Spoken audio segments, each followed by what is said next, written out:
n is either less than m or less than equal m. Okay, so the order of the numerator is less than the order of the denominator, or they can be equal. So as we saw in the previous example, systems that are like this, we call them proper transfer functions, or proper functions. If n is exclusively or absolutely less than m, it's never equal to m.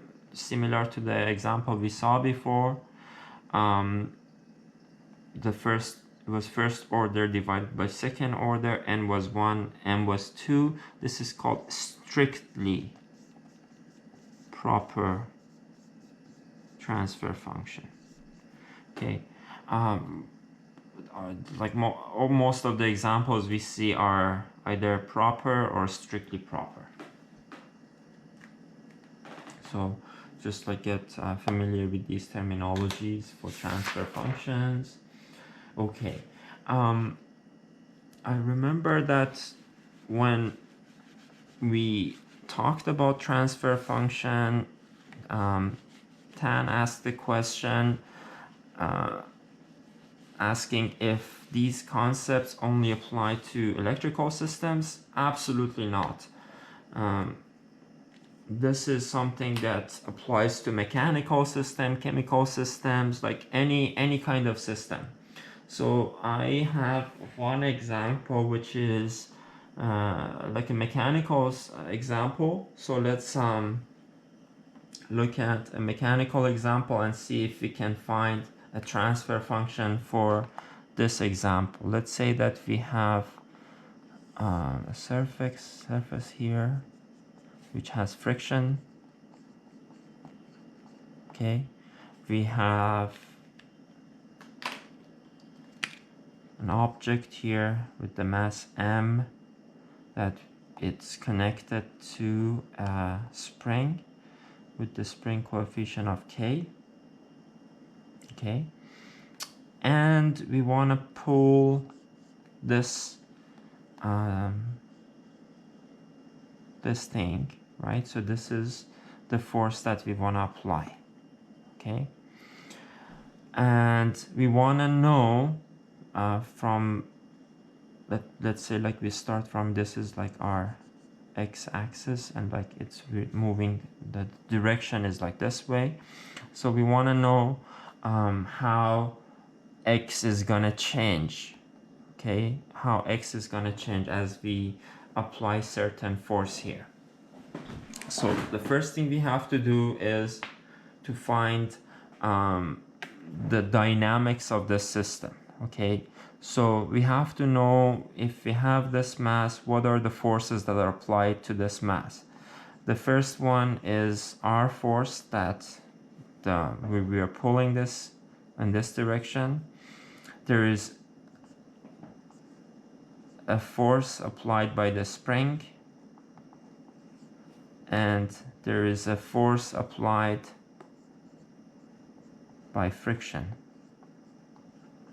Okay, and we know that if we choose this one as the direction for x, f of a spring is equal to negative k delta x, or x, if we just like choose this one as the origin.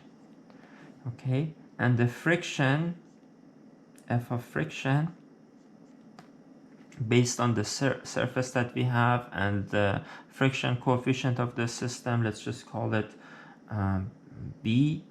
And again, the friction force, it's gonna be negative b, but it's related to speed, x dot, right? So this is based on your physics knowledge, right?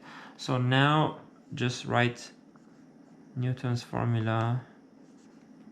Okay, so we know that u minus bx dot minus kx is equal to ma.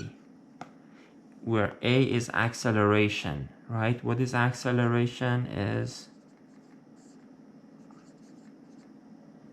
d squared x, this is d squared x, dx squared. So I'm just gonna replace this one with mx double dot.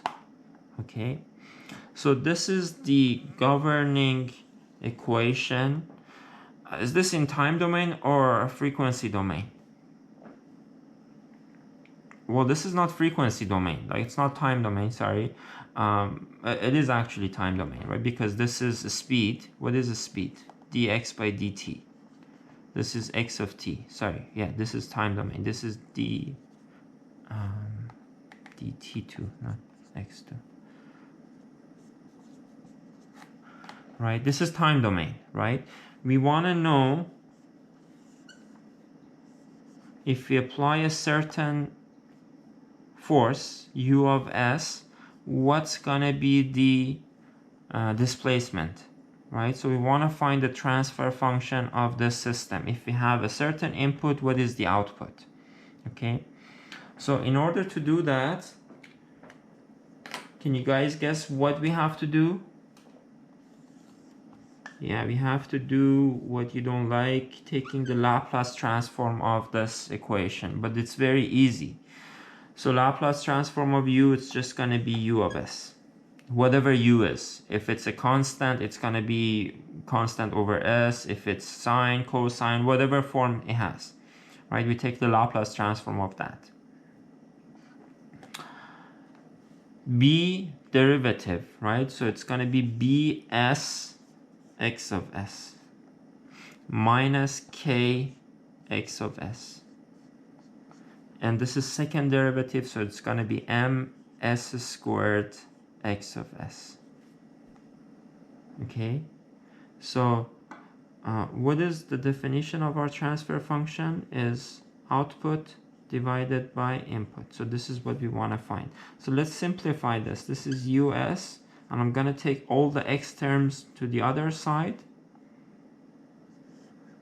and factor out x of s. So it's going to be ms squared plus bs plus k. So the transfer function, which is x of s divided by u of s, it's going to be 1 over ms squared plus bs plus k. So now we have the transfer function of this system. Any kind of force that you have, any waveform it has, any signal it is, you can take its Laplace transform multiplied by this one. You would find the displacement in the frequency domain. You can take the inverse Laplace transform of that one to find the time domain response. Okay, and again, this is like the polynomial format. If you want to make it the standard format, just divide everything by m. It's going to be 1 over m. Okay, and this is a second order system. This is a second order system.